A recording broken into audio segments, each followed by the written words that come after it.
Transformers Headmasters, issue number 1.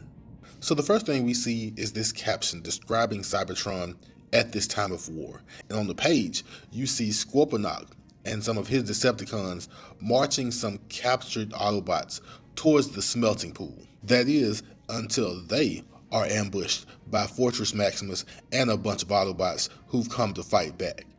And back at their secret hideout, the Autobots are ready to celebrate, all except for one, Fortress Maximus.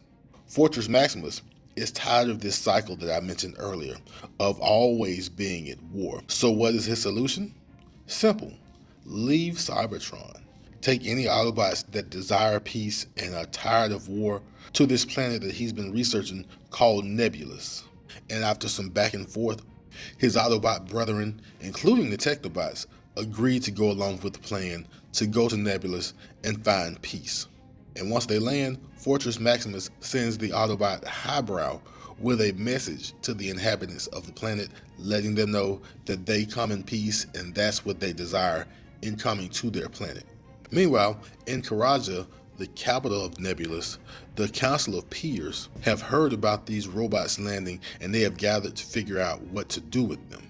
You see, Nebulous has been at peace for 10,000 years, and they even hid their weapons of destruction away. But Lord Zarak thinks that it's time to find those weapons, take them out, and defend themselves against what he says are invaders. But one of the council members, Galen, who's also in charge of those hidden weapons, disagrees.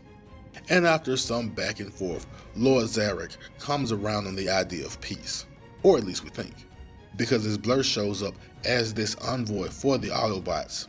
Zarak launches a plan to force Blur to take action that looks aggressive. This is when Zarak gets to kick off the fight that he wants by sending his personal militia to try and take out Blur.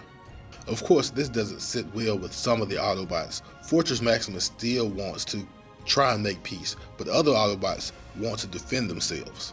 Meanwhile, Galen finally comes around to the idea that they should take out their weapons and get ready for war.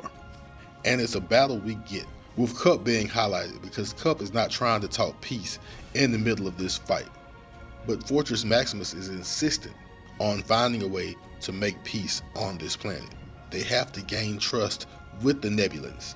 So Fortress Maximus and his Autobots show up to their battle station and make a desperate offer to try and show the Nebulans that they do want peace. The Autobots offer the Nebulans their heads. And despite Lord Zarak's pushback, Galen does accept this as a peace offer.